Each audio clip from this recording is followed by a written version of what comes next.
بسم اللہ الرحمن الرحیم الحمد للہ رب العالمین والعاقبۃ للمتقین والصلاة والسلام علی خیر خلقہ محمد وآلہ واصحابہ اجمعین۔ آج شرح نحومیر میں ہمارا 64واں سبق ہے، جس میں ہم حروف غیر عاملہ کی چوتھی قسم حروف مصدریہ کے بارے میں پڑھیں گے۔ حروف غیر عاملہ وہ حروف ہیں جو معنن عمل کریں لیکن لفظاً عمل نہ کریں۔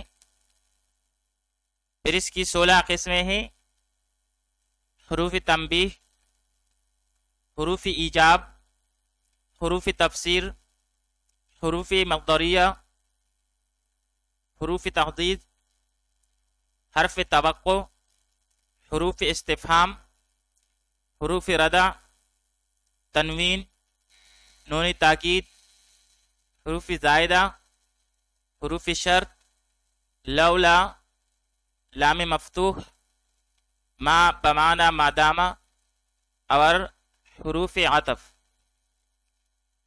حروف تنبیہ، حروف ایجاب اور حروف تفسیر کے بارے میں ہم پڑھ چکے ہیں۔ آج کی سبق میں ہم حروف مصدریہ کے بارے میں پڑھیں گے۔ تعریف حروف مصدریہ کی کیا ہے؟ تو بھائی، حروف مصدریہ سے وہ حروف مراد ہے جو اپنے مدخول کو مصدری معنی میں تبدیل کریں، اور وہ 3 ہیں: ما، ان اور انا۔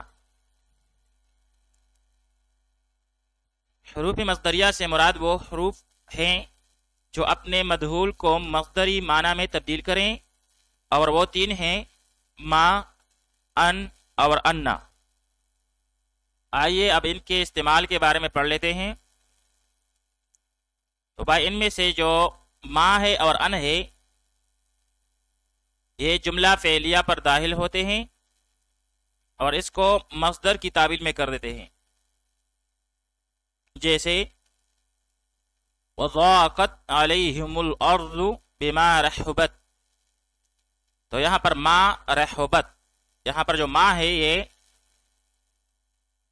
حروف مصدریہ میں سے ہے، اور یہ رحبت جملہ فعلیہ کو مصدر کی تعبیر میں کر دیتا ہے، یعنی بما رحبت کا معنی ہے برحبہا، یعنی زمین ان پر تنگ ہو گئی کشادہ ہونے کے باوجود۔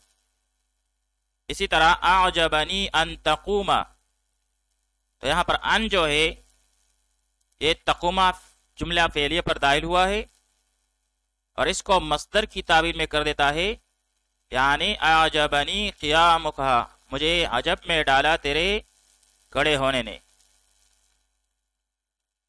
اور انا جو ہے، انا یہ جملہ اسمیہ پر داخل ہوتا ہے، جیسے علمت انک قائم، یعنی علمت قیامک، میں نے تیرے کھڑے ہونے کو معلوم کیا۔ تو یہاں پر انا جو ہے یہ جملہ اسمیہ کو مصدر کی تعبیر میں کر دیتا ہے۔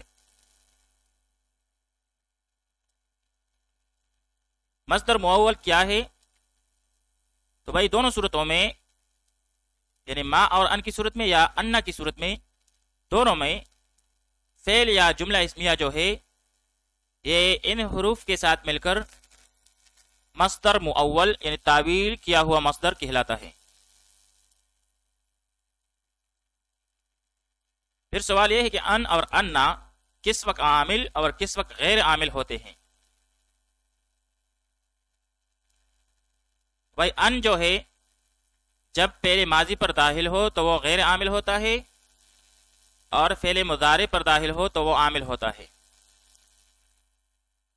اسی طرح ان کے ساتھ جب ما کافہ لاحق ہو تو وہ غیر عامل ہوتا ہے، ورنہ عامل ہوتا ہے۔